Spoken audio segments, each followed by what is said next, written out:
नमस्कार, मैं हूं आलोक और आप देख रहे हैं सत्यहिंदी.com। आइए नजर डालते हैं अब तक की सुर्खियों पर। कांग्रेस ने 2024 के लोकसभा चुनाव के लिए शुक्रवार को अपनी घोषणा पत्र समिति का गठन किया और पूर्व केंद्रीय मंत्री पी चिदंबरम को इसका अध्यक्ष नियुक्त किया। छत्तीसगढ़ के पूर्व उप मुख्यमंत्री टी.एस. सिंहदेव को इस महत्वपूर्ण पैनल का संयोजक बनाया गया है। 16 सदस्यीय पैनल में कर्नाटका के मुख्यमंत्री सीतारमैया और कांग्रेस महासचिव प्रियंका गांधी वाड्रा शामिल हैं। यह नाम कांग्रेस कार्य समिति CWC की महत्वपूर्ण बैठक के एक दिन बाद आए हैं, जहां पार्टी ने अपनी लोकसभा चुनाव रणनीति पर चर्चा की और कहा कि वह जल्द ही अपने उम्मीदवारों के नामों की घोषणा करेगी। शिवसेना UBT नेता संजय राउत ने शुक्रवार को कहा कि उनकी पार्टी महाराष्ट्र की 48 लोकसभा सीटों में से 23 पर चुनाव लड़ेगी, लेकिन सहयोगी कांग्रेस ने कहा कि MVA सहयोगियों के बीच अभी तक प्रारंभिक सीट बंटवारे को लेकर कोई बातचीत शुरू नहीं हुई है। पत्रकारों से बात करते हुए राउत ने कहा कि शिवसेना UBT नेताओं उद्धव ठाकरे और आदित्य ठाकरे के साथ कांग्रेस अध्यक्ष मल्लिकार्जुन खड़गे, वरिष्ठ नेता सोनिया गांधी और राहुल गांधी के साथ साथ AICC महासचिव KC वेणुगोपाल के साथ इस सप्ताह की शुरुआत में राष्ट्रीय राजधानी में विपक्षी गुट इंडिया की बैठक से पहले बातचीत की गई। राउत ने कहा कि हम 23 सीटों पर चुनाव लड़ेंगे क्योंकि हम हमेशा सामान्य संख्या में सीट पर चुनाव लड़ते हैं। इजराइल हमास को खत्म करने के लिए गजा पट्टी पर बमबारी कर रहा है। अक्टूबर से शुरू हुई जंग थमने का नाम नहीं ले रही है।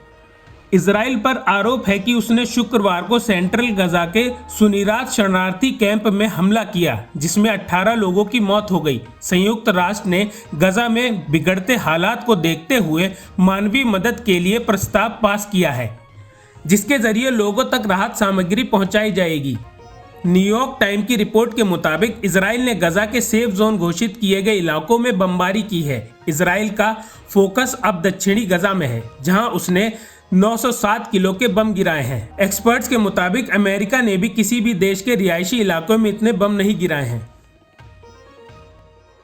प्रधानमंत्री मोदी शुक्रवार को बीजेपी पदाधिकारियों की बैठक शामिल हुए और कहा कि युवाओं, गरीबों, महिलाओं और किसानों को ध्यान में रखकर काम करना चाहिए। भारतीय जनता पार्टी के राष्ट्रीय पदाधिकारियों की बैठक शुक्रवार को हुई, जिसकी अध्यक्षता पार्टी अध्यक्ष JP नड्डा ने की। पार्टी सूत्रों के मुताबिक बैठक में 2024 में होने वाले लोकसभा चुनाव को लेकर मंथन हुआ। बैठक को संबोधित करते हुए PM मोदी ने कहा कि 4 जातियों को ध्यान में रखकर काम करना चाहिए। उसके लिए युवा, गरीब, महिलाओं और किसान हैं। शुक्रवार को बैठक में PM मोदी ने सभी अधिकारियों से मिशन मोड में काम करने को कहा है। केंद्रीय गृह मंत्री अमित शाह ने शुक्रवार को कहा कि समाज की सभी समस्याओं का समाधान भगवत गीता में है और इसका संदेश देश और दुनिया के हर कोने तक पहुंचना चाहिए। वह राष्ट्रीय गीता महोत्सव का दौरा करने के बाद संत सम्मेलन में उपस्थित लोगों को संबोधित कर रहे थे। गृह मंत्री अमित शाह ने कहा कि देश की आज़ादी के 75 वर्ष में कई संतों और महात्माओं ने भगवत गीता के पुनरुद्धार के लिए काम किया है। उन्होंने कहा कि मैं दुनिया भर के कई विद्वानों से मिला हूं और सभी का मानना है कि पूरी दुनिया की सभी समस्याओं का समाधान गीता के संदेश में है। शाह ने कहा कि रक्षा क्षेत्र से जुड़े लोगों सहित कुछ बुद्धिजीवियों ने उनसे कहा है कि यदि कोई गीता के संदेश को हर जगह सफलतापूर्वक फैलाने का काम करता है तो दुनिया में कभी युद्ध भी नहीं होगा। पुलिस ने कहा कि शुक्रवार को जम्मू कश्मीर के सांबा जिले के चांदली गांव में एक वन क्षेत्र के पास एक मोर्टार के विस्फोट से एक व्यक्ति की मौत हो गई और एक अन्य घायल हो गया। ANI से बात करते हुए सांबा के वरिष्ठ पुलिस अधीक्षक वेमान तोष ने कहा कि मोर्टार शेल विस्फोट के बाद एक व्यक्ति की मौत हो गई और एक अन्य घायल हो गया। SSP सांबा ने कहा कि चांदली गाँव में एक दुर्भाग्यपूर्ण घटना घटी। वन क्षेत्र में मिले मोर्टार शेल के फटने से एक व्यक्ति की मौत हुई और एक अन्य घायल हो गया है। घायल व्यक्ति को अस्पताल में भर्ती कराया गया है और अब वह स्थिर है। राजस्थान के पूर्व मुख्यमंत्री अशोक गहलोत ने शुक्रवार को आरोप लगाया कि पहलवान साक्षी मलिक और बजरंग पुनिया द्वारा पदक लौटाने से महिलाओं और उनकी सुरक्षा के प्रति भाजपा की असंवेदनशीलता उजागर होती है। गहलोत ने X पर लिखा, पहले मेडल लाकर देश का नाम रोशन करने वाली साक्षी मलिक का रिटायरमेंट और अब बजरंग पुनिया का पद्मश्री अवार्ड वापस करना। पहलवान बेटियों को न्याय दिलाने की लड़ाई में बीजेपी की मंशा का बड़ा सवाल उठता है। उन्होंने कहा, इस मामले में भाजपा द्वारा दिखाई गई दुर्भावना और पीड़ितों की मांग की अनदेखी निंदनीय और दुखद है। यह प्रकरण महिला सुरक्षा के प्रति भाजपा की असंवेदनशीलता को उजागर करता है। सुरक्षा एजेंसियां एक ताइवान नागरिक की भूमिका की जांच कर रही है, जिसे सीआईएसएफ कर्मियों ने दिल्ली हवाई अड्डे से 60 से अधिक सक्रिय मोबाइल फोन सिम कार्ड के साथ पकड़ा था। लाई जिनपिंग ने केंद्रीय सुरक्षा बल ने 18 दिसंबर को इंदिरा गांधी अंतर्राष्ट्रीय हवाई अड्डे से टर्मिनल 3 से बैंकॉक के लिए अपनी निर्धारित थाई एयरवेज की उड़ान चढ़ने से पहले पकड़ लिया था। केंद्रीय औद्योगिक सुरक्षा बल सीआईएसएफ के प्रवक्ता ने कहा, शारीरिक जांच के दौरान उस व्यक्ति के सामान में 65 से अधिक सिम कार्ड पाए गए हैं जो सक्रिय स्थिति में हैं और विभिन्न भारतीय व्यक्तियों के नाम पर थे। केरल की स्वास्थ्य मंत्री वीना जॉर्ज ने शुक्रवार को कोविड-19 के नए वेरिएंट JN1 पर प्रतिक्रिया व्यक्त करते हुए कहा कि चिंता की कोई बात नहीं है, सब कुछ नियंत्रण में है।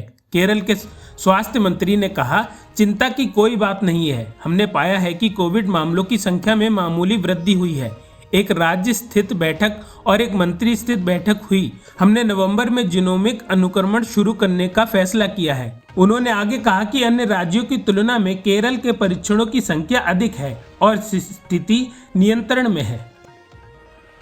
लोकप्रिय मोटिवेशनल स्पीकर और social media influencer Vivek Bindra पर अपनी पत्नी के खिलाफ घरेलू हिंसा का आरोप लगा है। पुलिस ने बताया कि उसके खिलाफ उनके जीजा ने नोएडा के सेक्टर 126 में मामला दर्ज कराया है। पुलिस के मुताबिक बिंद्रा की पत्नी यानिका के भाई वैभव ने शिकायत दर्ज कराई थी, जिन्होंने दावा किया था कि यह घटना नोएडा के सेक्टर 94 के सुपरनोवा वेस्ट रेसिडेंस में हुई थी, जहां दंपत्ति रहते थे। 7 दिसंबर को सुबह बिंद्रा और उनकी मां प्रभा के बीच तीखी नोकझोंक हुई।